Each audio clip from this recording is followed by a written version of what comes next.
Morning, guys. Welcome in. How is everybody doing? Happy Monday. It's Monday. It's a new week. Adam, welcome in. Benzo, Angel, J Money, Paris, AC, Frederick. Welcome in, everybody. Happy Monday. It's a new week. A lot of new stuff to talk about. Big earnings. Huge earnings. This is a big earnings week. Next week going to be even bigger. We also have a lot of potential demand holds coming in the market. We'll talk about it, right? Obviously, market's moving down this morning. We're moving right back down into key demand, so we're going to talk about that today. Morning, everybody. Happy Monday. How many people do we have in here? We have about 500 people in. Let's give it a minute. When we get to 700, we'll get started. Richard, yep, that's an awesome day to wake up to. That's an awesome thing to wake up to. Welcome in, everybody. Hopefully the quality is good. Hopefully everything should be settled. I fixed some of the lighting issues in here over the weekend, so that was something that I wanted to get kind of sorted out, and I think we did. I think it looks good. The lighting looks better. Let's see if it lasts though. Anyway, guys, we have almost 600 people in. I think we can start getting started. We can jump into it. Today's session, we're going to go over obviously your econ data. We'll talk about that. We'll go over our earnings reports. But we're going to spend a lot of time talking about the indices today because we are back in a danger zone. The danger zone is staring at us right in the face, right? It's this 520 on SPY. The 520 on SPY was the same level we supported last week, right? And it's the same level we're sitting at this morning pre-market session. This level is the level that determines, hey, are we in an uptrending market where the trend is forming higher lows, right? Or are we potentially seeing a failure of an uptrend and again, a lower high forming on a larger time frame and a downside move coming in. So today's session, not only today, but this week is going to determine, hey, are we actually in a rebounding phase? Or is the market not ready to rebound? Do we see another low on the market before buyers come back in? And that could be what we're seeing, right? And what's going to say, hey, that's happening is going to be determined by are we holding 520, okay? And that level on the ES chart, as you guys know, is going to be that 5250 level, the low of Wednesday's session. A lot of things come back to last week's lows. If we are holding last week's lows, we can't short that. In fact, we could expect some upside buyers to come in. If we lose last week's lows, then we'd expect downside. We'll go over the QQ chart. This is also going to be really important. The Q's chart, it all comes back down to that Wednesday's lows. It's that 437.50 level. So we will be discussing that in about 5 minutes time. We're also going to go over NVDA. We'll talk about NVDA failing back under 100, holding demand though here at 97. We're going to talk about Tesla's earnings this week. We'll talk about the Tesla 230 level. We're also going to talk about 240. Big levels on Tesla as we approach our earnings report on Tuesday session. Okay, we'll go over AMD. We'll go over Apple. Apple also failing back under a very big technical level. Apple failed 200. This was a very important picture last week. A very important chart last week was the break and failure of 200. Resulting in downside yesterday's or really Friday session, and now we're seeing a little bit of downside come in the Thursday session, and now we're seeing some downside come in the pre-market session this morning. So a lot of big charts to discuss. You can hear my dog barking in the back. Just pretend we didn't hear that. We're going to dive into our charts. So economic data for the week. This week is not about economic data. That's not what this week is about. This week is about earnings reports. But the only thing I want you guys to understand about this week is the fact that we do have PMI composite new home sales on Wednesday session. Besides that, this week, it's not really about that. Okay, Monday session, you can see Monday session, leading indicators 10 o'clock. Tuesday, you have some sprinkled in Fed speakers. You have Kashkari speaking, Barkin speaking, and Kugler speaking. You also have the IMF this week. The IMF is the International Monetary Fund. They're speaking throughout this week, but again, that's not the centerpiece of this week. Curious though, can you guys hear the background noise? Can you hear the dog in the background? This mic is really, really good, and I'm worried that it's picking up everything. I'm kind of curious how bad it is though. Because I know on Zoom you can't hear any of that. Like the mic is just completely different sound deafening. Yeah, you can. Yeah. That's the problem. That's the only downside with a good mic is that it just picks up everything. All right. Besides that, let's move on. So obviously today it's not about econ data. Tuesday, Fed speakers. Wednesday you have PMI, new home sales. We'll dive into this as we progress, but for now, just understand nothing of importance today besides some 10 o'clock data. On the earnings docket, this is where things become interesting, right? Today's session, obviously not so important. You have some banks reporting this morning, some regional banks, CMA, CCBG, right? Nothing big. Tomorrow is where things begin to heat up. You can see we have Verizon in the pre-market session. We have GE in the pre-market session. You have Lockheed Martin, LMT. You have Tesla. Tesla obviously going to be the biggest tech report of the week. Tesla.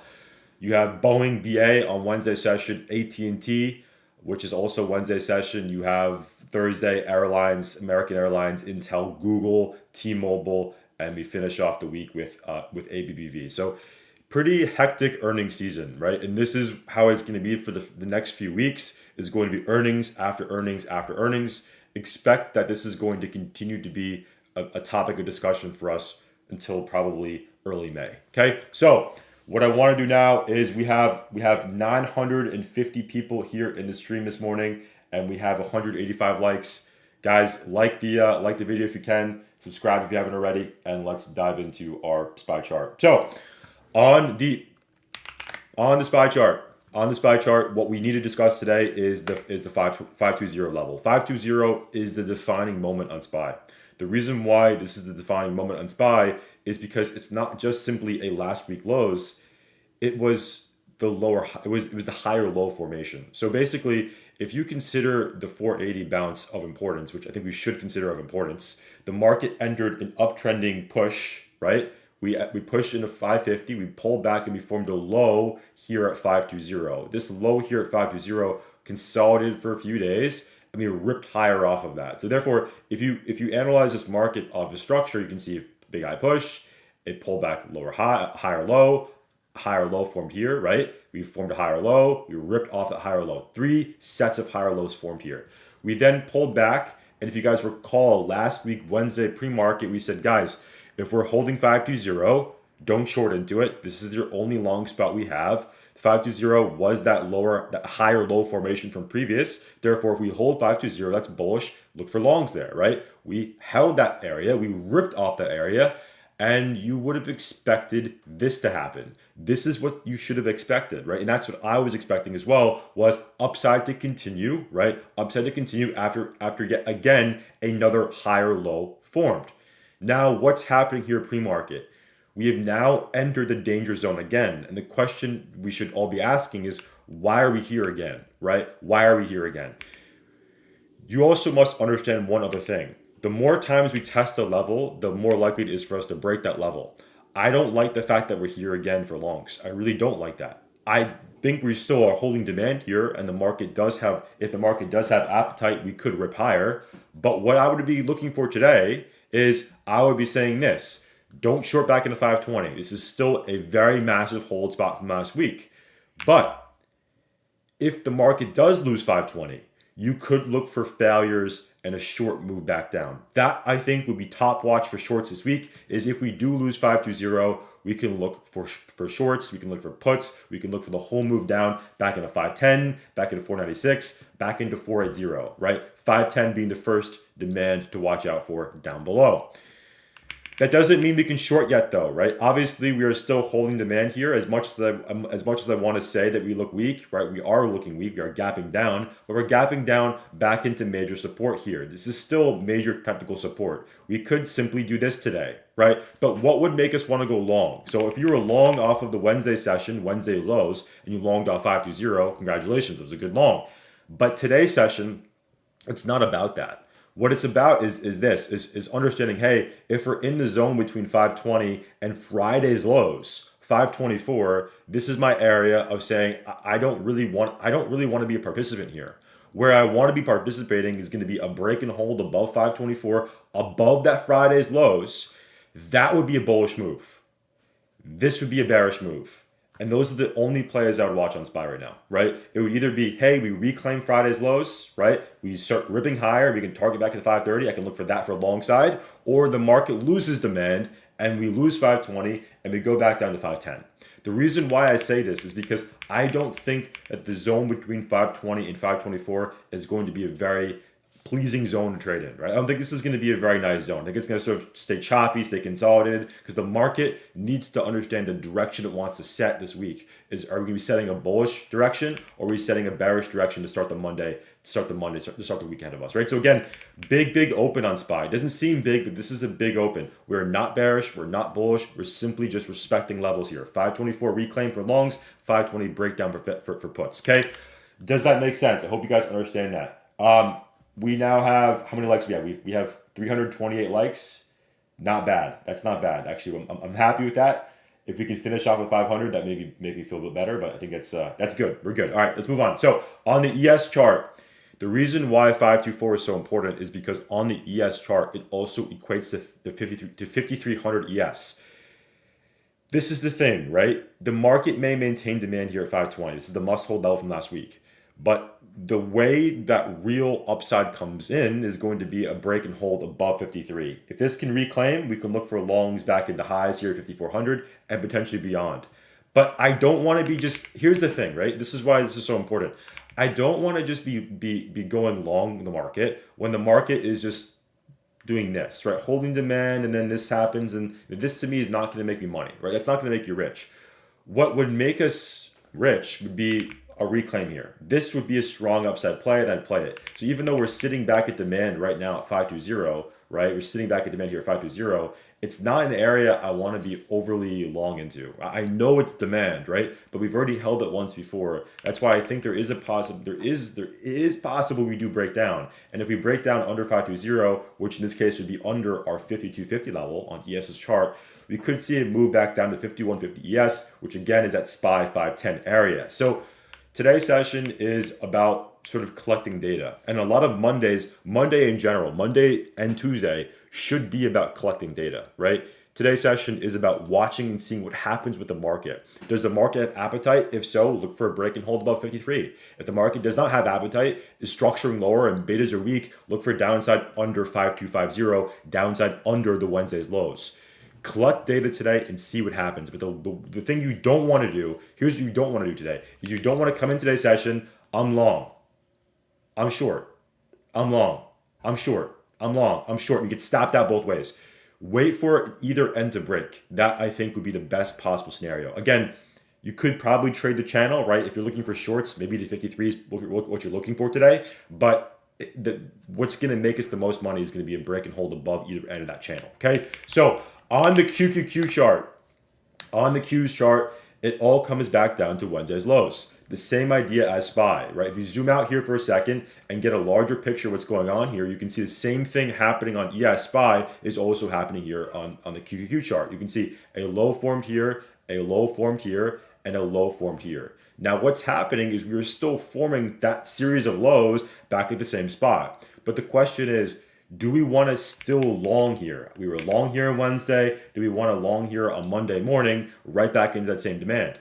Maybe you do, right? Maybe you do. But I think where things become really interesting for longs is back above 442. If that happens, that to me says, okay, this is a nice demand hold. Demand is actually holding now. We can look for longs back into the 453 area. This would be my top watch for long side plays. Again, we're back at demand here. We can't short back into demand here.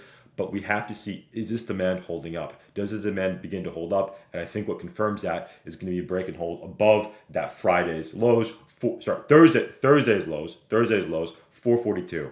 That is what we're watching today on the SPY and on the QQQ chart. Okay, so 300 likes with 1K people is crazy. Yes, that is crazy. You're absolutely right. That is absolutely right. It takes 2 seconds to hit the button, okay? All right, let's move on, guys. Let's go over the first ticker of the day. Let's go over NVDA. So, NVIDIA. On the NVDA chart, this to me is interesting, right? Because we spoke a lot about that 106 level on Thursday's session. We spoke about NVIDIA upside above 106. That's what we talked about on that Thursday pre-market. Now, Thursday pre-market, we got absolutely slammed off that high, right? We just dumped lower in the market, okay? We dumped lower, we fell back into 100 support, we sort of held support for a little bit, but then now we're right back on that support zone. So what can we do here on NVIDIA in the pre-market session? There's a few things. Scenario one is respecting that 100 supply on NVIDIA, which that means this. That means looking for potentially a pop and fade today off the NVDA 100 level. If we can pop and fade there, that's your top watcher shorts, okay? Look for failures here to 100. The second play in complete inverse is this, is a break and hold above 100. And you're probably looking at me wondering, yeah, great. I mean, you just showed us a level, right? Yes, that's all I'm doing, basically showing us a level. I don't know what's going to happen here, right? That's what I'm saying. Monday is about collecting data. We have to see, is the market going to hold? Is the market going to hold that hold spot prior to that 90-day tariff pause? This was the 90-day tariff pause across a few different countries, and the market maintained 97. We're back at 97 again. So I don't think that we want to be short back into demand here. We don't want to be short there. If you want to be short, you want to be short off of a failure of 100 for downside, or you want to be long above 100. That's it. Look to see what happens with NVIDIA today. If NVIDIA is an outperformer, it shows a few bullish candles today off the get-go, right, above 100. Look for longs and a reclaim upside back at 106. If we begin to pop today, but we see failures come in off the level, we start shorting the highs here, right? We see some actual pin bars coming in, then look for shorts and a downside move. So what we're doing here on NVIDIA is just watching 100. Are we above 100? If then bullish. Are we below 100? If then bearish. Okay, very simple chart here on NVDA, and it is one of my top watches in the pre-market session. AMD, in contrast, has no upside thesis. There is no upside thesis here, right? NVIDIA obviously above 100. There is thesis there for longs. On AMD, I don't like AMD for longs at all. In fact, I would only watch AMD under 85 for puts. Under 85 is one of my top watches for puts. You can see here, we had a bear flag. This is the bear flag low. We formed a high here, a triple top off of the highs, off of 97 supply. We broke down under 90. Remember we said under 90, we see move back into 85. We're here at 85 now. Now what we can watch is continuation here. If AMD drops under 85, we can look for continuation shorts back into that 80 level. And if you look at this from a technical standpoint, AMD should be at 80. Why do I say that? Because if you look at NVIDIA, where is NVIDIA at? NVIDIA is sitting at the Wednesday's lows. It's sitting right at the Wednesday level. Where is AMD at? AMD is actually a little bit away from that Wednesday's lows, right? It's about $5 away. So in theory, AMD should already be there. So what I'll be watching for today is I'll be watching for a break and hold under 84. My new keyboard is loud. Yeah, sorry guys, I know it's a bit loud. If I hit the buttons too enthusiastically, it probably goes crazy. But under 85 for shorts. If we break under 85, look for puts back into 80. That would be one of my top watches today's session here on the AMD chart. Okay.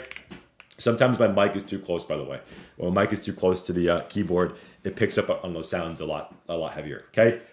So that's AMD. Let's move on now. Let's go over the AVGO chart. AVGO. On the AVGO chart, AVGO also failed under 187 daily 200 SMA. This, in my opinion, if you guys remember, we said, hey, what's going on here in AVGO, right? A little bit of a bear flag into that daily 200 SMA. This was the level to watch in AVGO, and we failed it, right? In my opinion, you can't be long AVGO as long as you're under 187.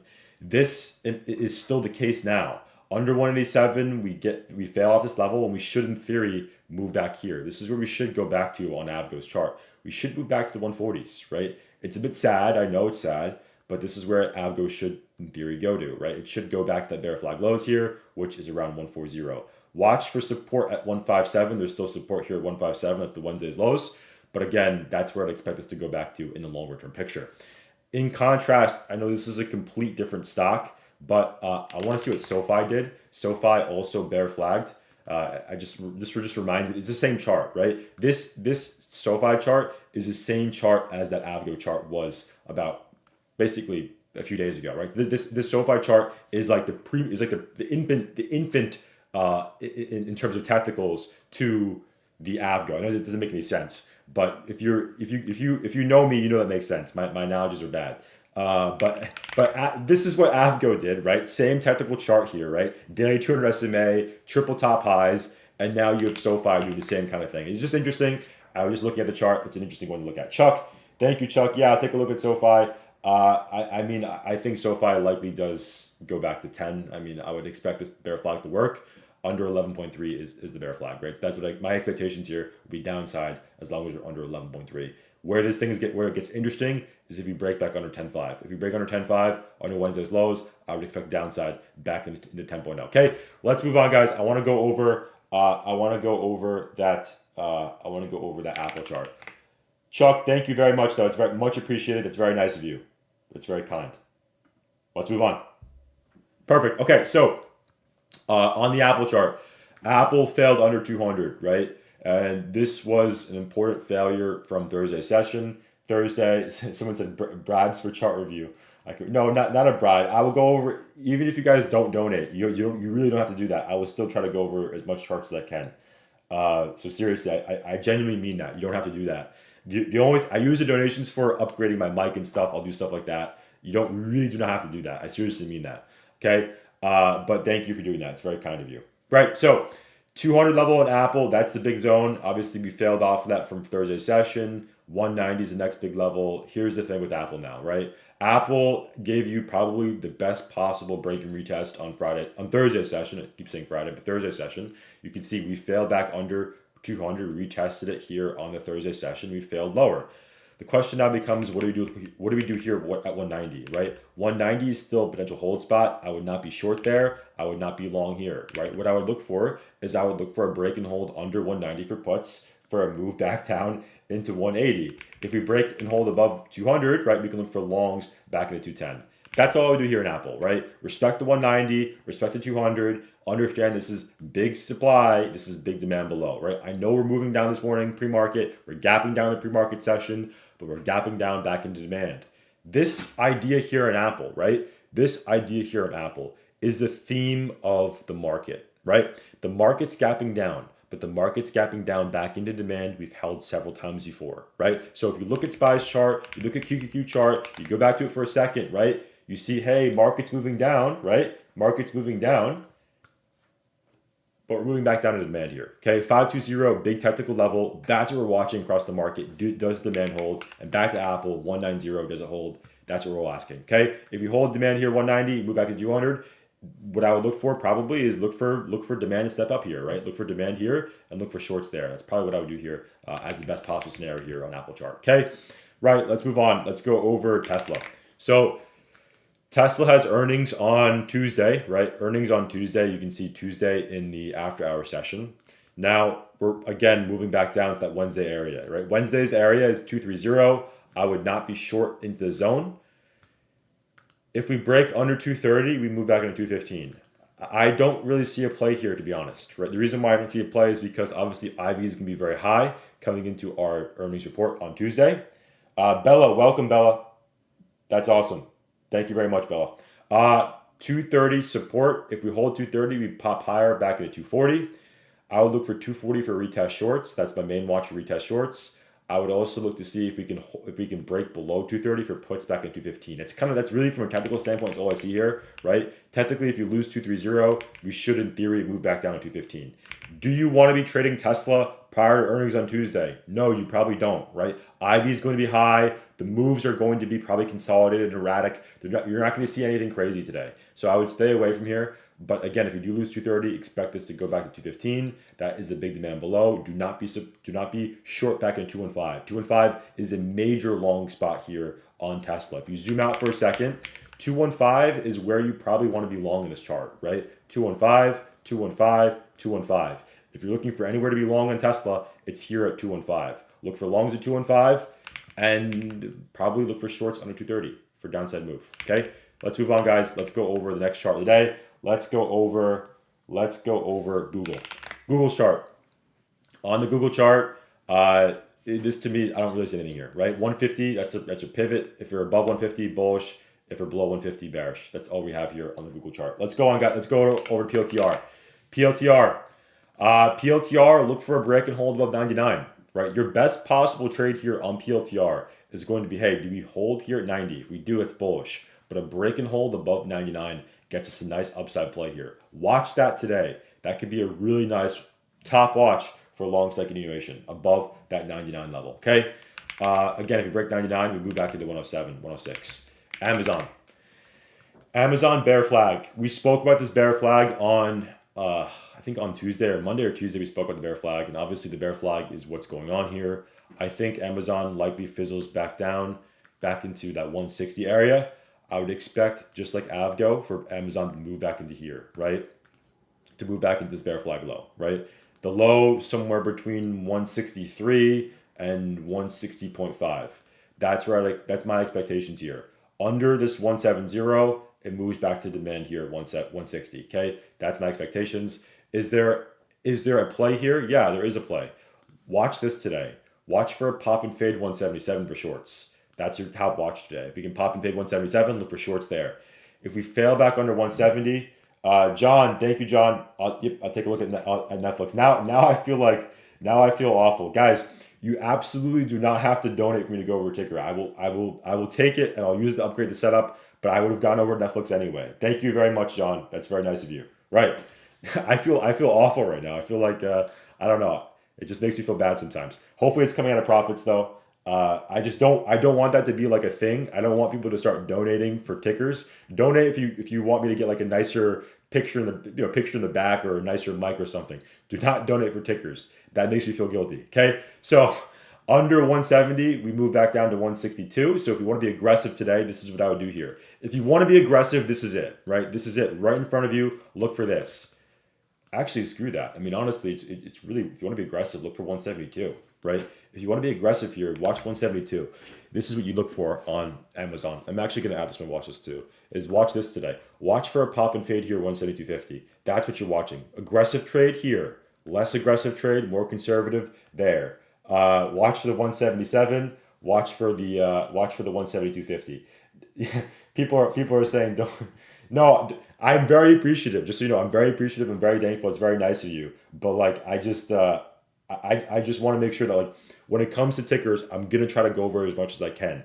I don't want to make it like I want to set a precedent here going forward. For tickers, I will go over it. If you want to donate the stream because you want me to get a nicer mic or a nicer whatever, right? Absolutely, I'll take it, right? But don't donate for tickers because then it's going to make other people think they have to do that, and I just don't want that to happen, okay? So, again, very appreciative though. 172.50, that's your top watch of shorts today. Watch that for aggressive trade. Watch the 177 for a retest short for a more conservative entry, okay? That's what you're looking for today on the Amazon chart, right? So, now I'm going to read the chat. Let's go over the chat. I'm going to go look over the tickers. Let's look at what's going on. No, John, don't feel bad, man. Absolutely not your fault. It was just something, as we do this stream, as we begin this YouTube thing, we're going to learn things. And this is also me learning with you guys. So just bear with me, right? Someone said AT&T or I'm donating. All right, let's go over AT&T. Right, so on the AT&T chart, if you trade AT&T, you're going to lose money, right? You're going to lose money. I mean, I don't know. I mean, I think you're probably going to lose money here, to be honest, right? AT&T, you're going to lose money. The reason why is because I just don't see an entry here. The only thing I see here is I see a massive channel here and here, right? 24.5 and 28.9, 29. If you're trading AT&T, you're buying AT&T long term. That's what you're doing, right? You're saying this, and this is very important with AT&T. This is a little tidbit here. Any stock that's heavy in dividends, you must adjust for dividends, right? And these things you just begin to realize and learn over time. AT&T's heavy dividend yield, which means if you're looking at the chart on a daily time frame like this, right? Look at the chart on the daily, okay? Zoom out for a second. And you see, well, wow, this chart kind of sucks, right? The return here is not so nice. But if you adjust for dividend, wow, this is a much nicer chart, right? What's going on here? Dividends subtract from stock price. Many of you guys know this, I'm sure, right? Dividends subtract from stock price. So if you don't do this, you're looking at a chart that looks horrible. But if you do this chart looks absolutely pretty nice for longs. So what I would watch for on the AT&T chart is I would say you're looking for this. You're looking for a pullback long here, 22, 23. That's it, right? Look for pullback longs here. If it falls back to 22, 23, look for a long entry there. Trade this long term. Don't trade this short term, in my opinion. Just my 2 cents, okay? Remove that, and let's go back to our next chart. Netflix. Someone said, poor John. No, John has been in the stream for, I think, since the second stream I've done this on YouTube, so I've seen him every day. I know John. So obviously, he's not donating just for the ticker. Trust me, I know he's not doing that. He's just being nice. But I have to set the precedent, otherwise people will start doing it. Okay, on the Netflix chart, 1,000 level is the level. If we're under 1,000, don't go long on Netflix. That's it, right? What you're looking for in Netflix chart is a break and hold above 1,000, right? If it breaks 1,000, look for longs back into 1,030. That's it. Look for a long back in Thursday's highs, which is really not, it's really 1,025, right? Look for longs back into 1,025 if we do reclaim that level here on Netflix's chart. Again, Netflix is a long only. I only like longs on Netflix above 1,000. Looking for that to happen. If it does happen, look for longs. If this becomes an area we short, though, I mean, this is interesting, though. I just said long only, but look at the high here. I want to see what happens here. I mean, the daily close here is going to be important. But if we close back under 1,000 today on Netflix, this could be a really nice short for the next couple of days in a row. So I think everything that's going to be defined here on Netflix is determined by if we're above 1,000 or below 1,000. If we can get above 1,000, look for longs back into 1,025. If we begin failing under 1,000, which is obviously what we're doing right now, pre-market, look for this to break and continue down lower, right? So I know I'm kind of flip-flopping back here, but this is a good chart. We have to see what happens here off that 1,000 level, okay? Right, meta chart. Meta. So on the meta chart, 500 is the only level we're watching. If meta can do this today, this is probably your top watch. Is going to be a retest failure here at 500, right? Look for this. Look for a retest, pop and fade, downside move. Watch that to happen. If we can get a nice little fade place to set up here, that's your top watch. Watch that 500 level here for shorts on the meta chart. Pop and fade only. Where do we go to, right? Where do we go to? Zoom out for a second. This is the only chart. This is the only chart that's under. This is the only beta name we've gone over so far. Maybe Tesla. Look, it's Tesla. No, Tesla's above the Wednesday. Tesla's above the Wednesday level. Meta's under that Wednesday level.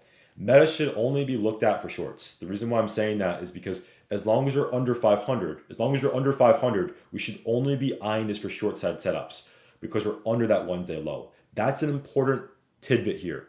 If Netflix Meta is under 500, under that Wednesday low, we're watching for shorts and then move back lower to 473. If Meta flips and gets above 500, we can look for longs, but this is far-fetched. It's far-fetched because it would have to reclaim a very big level to do that. So what you're doing here in Meta is probably looking for a retest short here, 500. That's what you're doing for today's session, okay? Right, hood. On the hood chart, it's simply a massive channel, right? Just like that other T chart, right? Just like AT&T, right? This is a big channel. Demand lows here at 33, supply highs here at 50. Look for longs here at the 33. Look for longs here at 33. Look for shorts here at 50. Respect the channel, right? This is a very wide range. This is one of the widest range channels in a long time. The reason why is because this is obviously percent-wise a 50% channel. Hood has been a very volatile name. Therefore, talking about a channel with a 50% range is kind of weird to say, but that's what it is, right? We have a channel low here, channel low here, channel low here, and a channel high here, 450. Look for longs at 33, look for shorts there at 50. Okay, so I know that our streams are getting bigger because I already see bots in the YouTube chat. I saw some bots in the YouTube chat this morning, which is a good thing. That means that we're starting to branch out. That's a positive thing. Guys, one last ticker today. Let's go over one last ticker. Let's go over Costco, and we're going to stop there for the day. So, cost. On the Costco chart, watch this larger time frame. This is probably your top watch. Is watch the larger time frame head and shoulders, right? I mean, look for this to fail. If we fail back 1,000, right, this could be a top short for downside play, right? The most beautiful, larger time frame head and shoulders I've seen in a long time. Watch that 1,008 level for shorts. If we break 1,000, right, then obviously back into 1080, right? But as of right now, I think you should be watching that short failure from the left shoulder right here at 1,008. Okay, guys, thank you all for joining in. Subscribe if you haven't already. We have over 700 likes here, over 1,200 people watching today. That's awesome. So thank you all for being here, and I'll see you guys all for live trading if you live trade with us. If you don't, link is in the description, and I'll see you guys all there. Bye, guys.